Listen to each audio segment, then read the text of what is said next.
Audiobiblia en lenguaje actual. Libro de Marcos, capítulo 12. La viña alquilada. Jesús comenzó por ponerles el siguiente ejemplo. Un hombre sembró una viña y construyó un cerco alrededor de ella. También preparó un lugar para hacer vino con las uvas que cosechara y construyó una torre para vigilar el terreno. Luego alquiló la viña a unos hombres y se fue de viaje. Cuando llegó el tiempo de la cosecha, el dueño de la viña envió a un sirviente para pedir la parte de la cosecha que le correspondía. Pero los que alquilaron la viña golpearon al sirviente y lo enviaron con las manos vacías. El dueño volvió a enviar a otro sirviente, pero los hombres lo insultaron y lo golpearon en la cabeza. Envió luego a un tercer sirviente y a ese lo mataron. Después envió a muchos otros sirvientes, a unos los golpearon y a otros los mataron.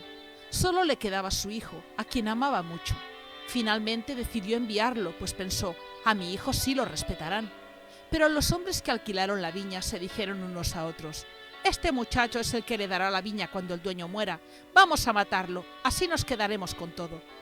Entonces los hombres agarraron al muchacho, lo mataron y arrojaron su cuerpo fuera del terreno.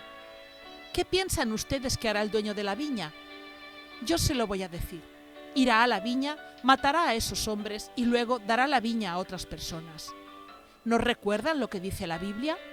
La piedra que rechazaron los constructores del templo es ahora la piedra principal. Esto nos deja maravillados, pues Dios es quien lo hizo. Los sacerdotes principales, los maestros de la ley y los líderes del país se dieron cuenta de que Jesús había hecho esa comparación para hablar de ellos y quisieron arrestarlo. Pero no se atrevieron a hacerlo porque tenían miedo de la gente. Entonces lo dejaron y se fueron. Una trampa para Jesús. Después mandaron a algunos de los fariseos y a unos partidarios del rey Herodes para ponerle a Jesús una trampa. Ellos fueron y le dijeron, «Maestro, sabemos que siempre dices la verdad. No te importa lo que digan los demás acerca de tus enseñanzas, porque siempre insistes en que debemos obedecer a Dios en todo. Dinos qué opinas. ¿Está bien que le paguemos impuestos al emperador de Roma?» Como Jesús sabía que ellos eran unos hipócritas, les respondió, ¿por qué quieren ponerme una trampa? Tráiganme una de las monedas que se usan para pagar el impuesto. Entonces ellos le llevaron una moneda de plata y Jesús les preguntó, ¿de quién es la imagen que está en la moneda? ¿De quién es el nombre escrito en ella? Ellos contestaron, del emperador de Roma.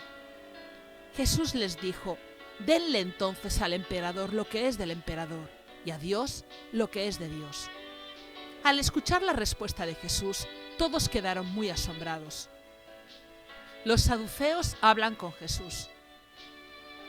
Unos saduceos fueron a ver a Jesús y como no creían que los muertos pueden volver a vivir, le preguntaron, «Maestro, Moisés escribió que si un hombre muere sin tener hijos con su esposa, el hermano de ese hombre debe casarse con esa mujer y tener hijos con ella.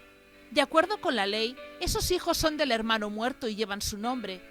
Pues bien, aquí vivían 7 hermanos. El mayor se casó y tiempo después murió sin tener hijos.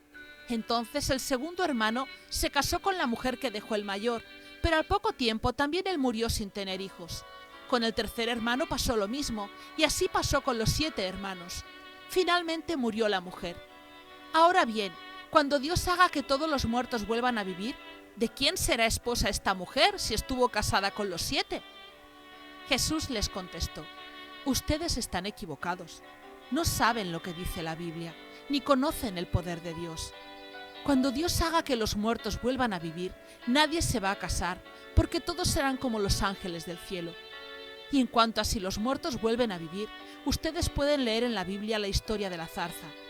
Allí, Dios le dijo a Moisés, yo soy el Dios de Abraham, de Isaac y de Jacob, tus antepasados. Por tanto, Dios no es Dios de muertos, sino de vivos, pues para Dios todos ellos están vivos. ¡Qué equivocados están ustedes! Los 2 mandamientos más importantes. Uno de los maestros de la ley escuchó la conversación entre Jesús y los saduceos. Al ver que Jesús le respondió muy bien, se acercó y le preguntó, ¿cuál es el mandamiento más importante de todos? Jesús le contestó, el primero y más importante de los mandamientos es el que dice así, Escucha, pueblo de Israel, nuestro único Dios es el Dios de Israel.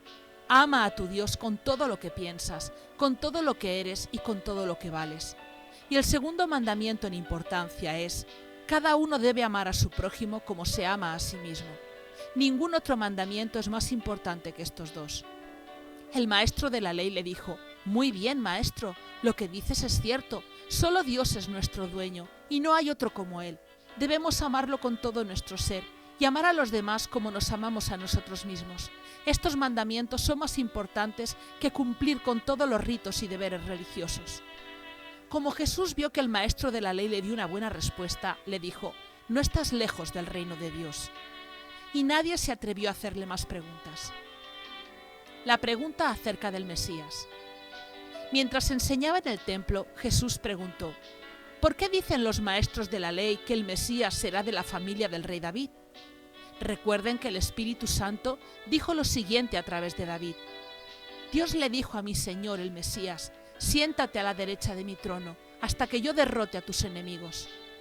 A ver, explíquenme, ¿por qué el rey David llama Señor al Mesías? ¿Cómo puede el Mesías ser su descendiente? Hasta David lo considera más importante que él mismo. Había allí mucha gente y todos escuchaban a Jesús con agrado. Jesús advierte a la gente y a sus discípulos. Jesús siguió enseñando y les dijo: cuídense de los maestros de la ley. A ellos les gusta vestirse como gente importante y que en el mercado los saluden con mucho respeto.